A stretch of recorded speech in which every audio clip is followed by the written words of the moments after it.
Dans cette vidéo, on parlera du vecteur position et du vecteur déplacement à une dimension. Le vecteur position d'une particule se trouvant à l'instant t au point M sur l'axe des X est donné par le vecteur joignant l'origine O de l'axe à la position M de la particule à cet instant et est donné par l'équation R égale vecteur OM égale XI où X est l'abscisse de M et I est un vecteur unitaire ayant le même sens que celui de l'axe des X. Le vecteur déplacement d'une particule entre deux positions MI et MF est donné par le vecteur MI-MF où MI est la position initiale et MF est la position finale de la particule. Sur la figure, on peut voir les positions MI et MF et le vecteur déplacement MI-MF. Mathématiquement, on peut écrire MI-MF égale MIO plus OMF. MIO peut être remplacé par moins OMI, tandis que OMF reste le même.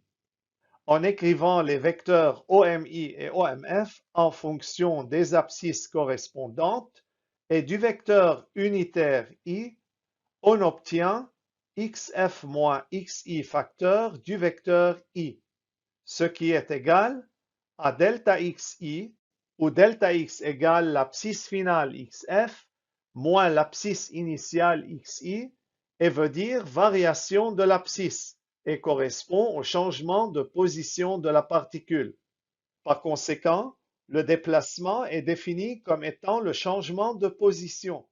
À une dimension, il est donné par delta x. Exemple, un objet ponctuel P est lancé verticalement dans l'air et se déplace sur l'axe des X au I du point A au point B, puis revient au point C. Sachant que les abscisses XA égale 2 mètres, XB égale 4 mètres et XC égale moins 3 mètres, 1. Écrire en fonction de I le vecteur position de P correspondant à sa position en A. 2. Calculer entre A et C le déplacement de P et la distance qu'il a parcourue. Pour répondre à la première question, on écrit vecteur position OA égale XAI et on remplace XA par 2. Pour le déplacement dans la deuxième question, on écrit delta X égale XF moins XI, ce qui veut dire XC moins XA car le point C correspond à la position finale et le point A correspond à la position initiale.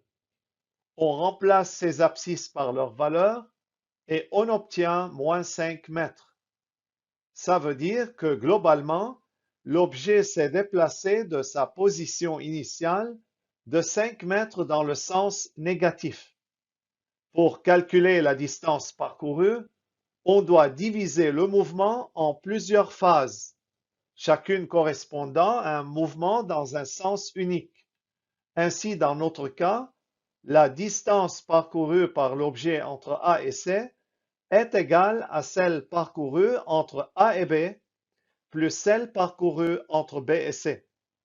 Notez que dans un mouvement à sens unique, la distance parcourue entre deux points est la valeur absolue de la différence entre les abscisses de ces deux points.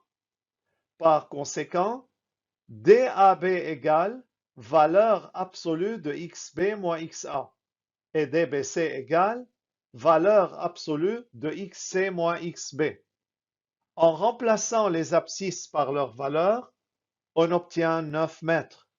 Cela veut dire que la longueur totale du chemin parcouru par P est de 9 mètres. Voilà, c'est tout pour cette vidéo. À bientôt.